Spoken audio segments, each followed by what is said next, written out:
Hi everyone, it's Wasim here. In this lesson I'm going to show you how to use layer masks. What layer masks do is allow for you to emphasize specific areas of your photo in an original way.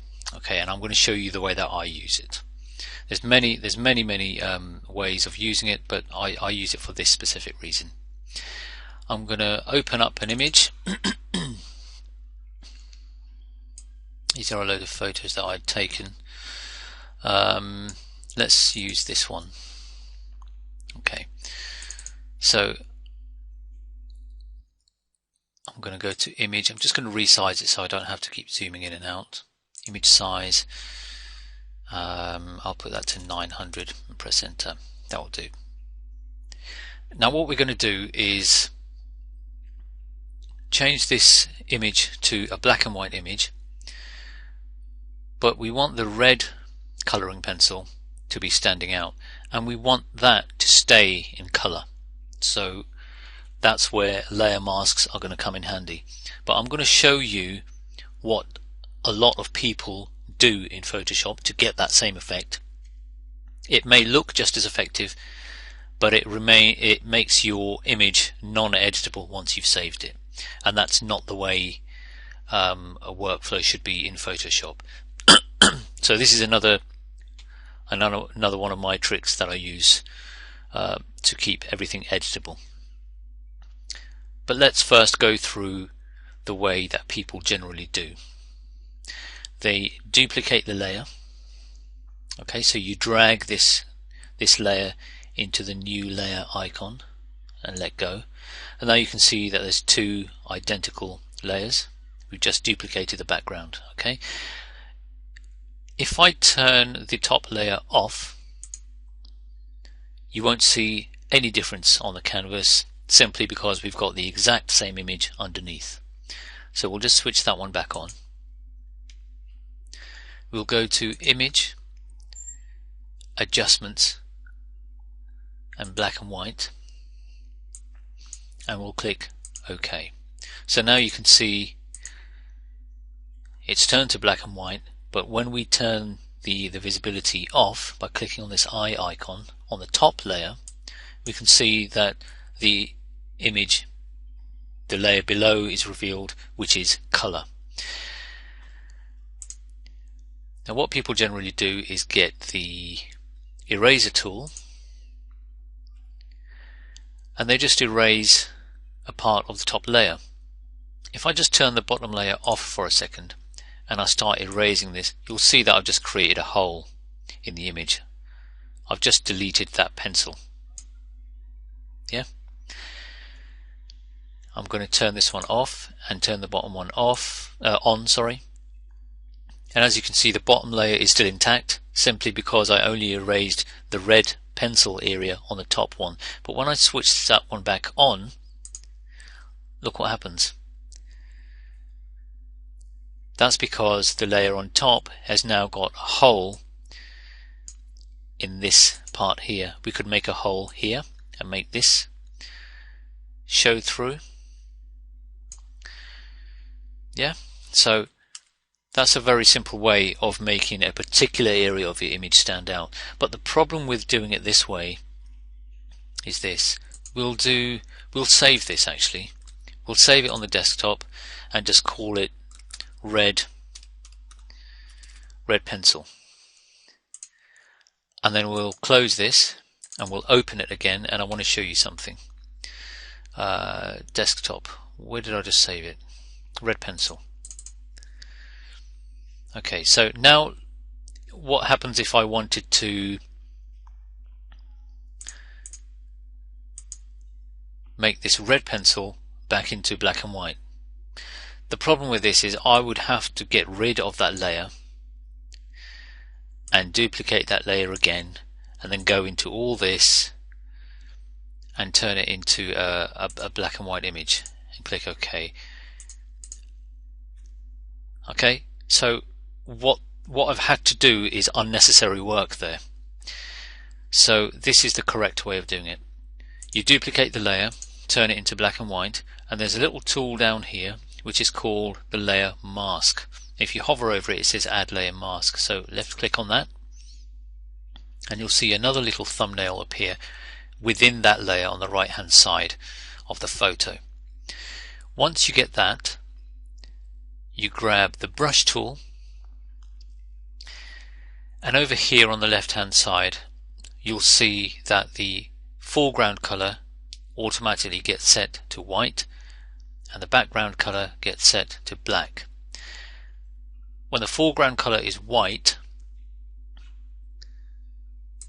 and you've selected the white thumbnail area here in the layer that you want to be deleting or making holes in, when it's white you'll be filling in, and when it's black you'll be cutting out.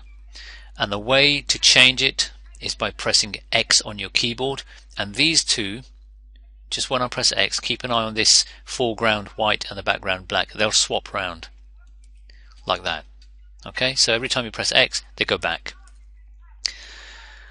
With the foreground set to black now and the brush tool selected, now when I draw on here, what it's actually going to do is create a hole on this image, but temporarily.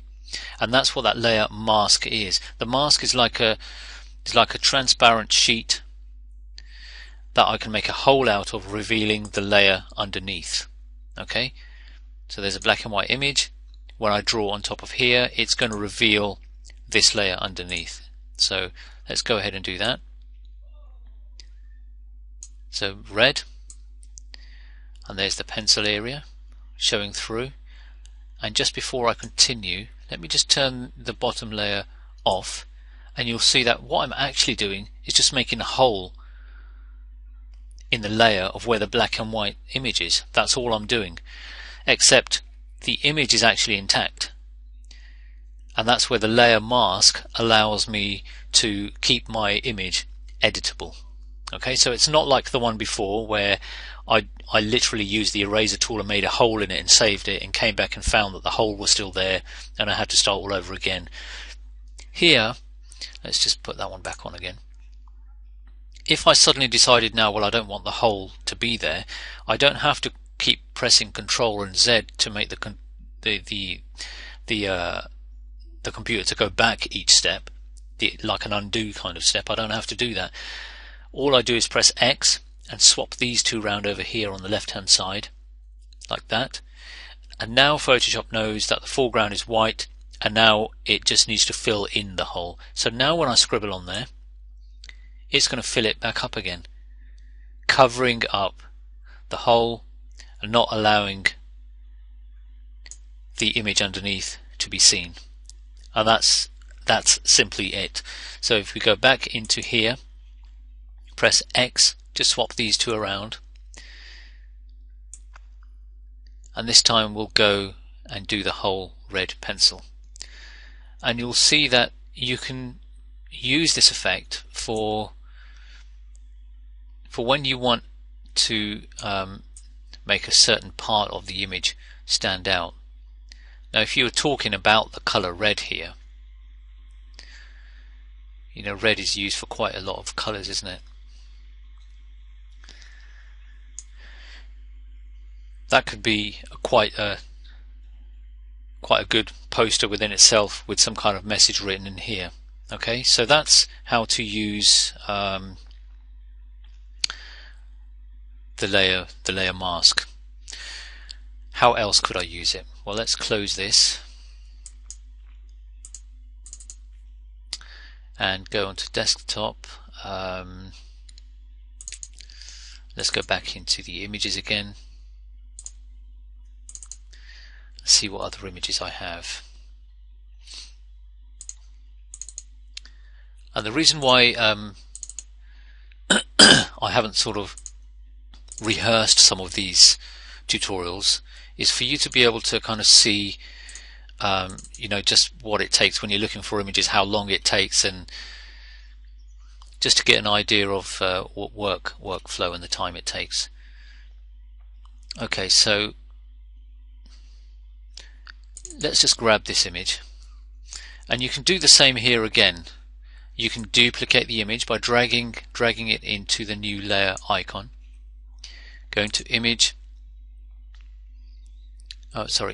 adjustments, black and white, clicking OK, coming down here, adding layer mask. Make sure that your brush tool is selected.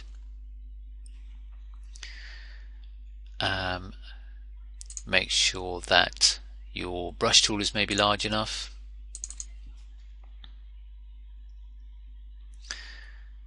And you can make one specific area of your image in color. So you can have this little green tree down there, okay? Or this main one here. You can just turn that green. And for a more sort of detailed approach, you can zoom in on the image and get rid of all these extra selected areas here by pressing X to swap these two round again, grabbing the brush tool and just getting rid of certain little areas here. So now when you look at the image, everything's black and white except that green tree. Obviously I haven't gone into detail, and cut around each leaf, but you get the idea of what the tool does. And so that was the lesson on layer masks. So I'll just close that. I won't save it. So that is the end. They are your Photoshop tips and tricks course. I hope you enjoyed them. Any questions, and don't hesitate to ask.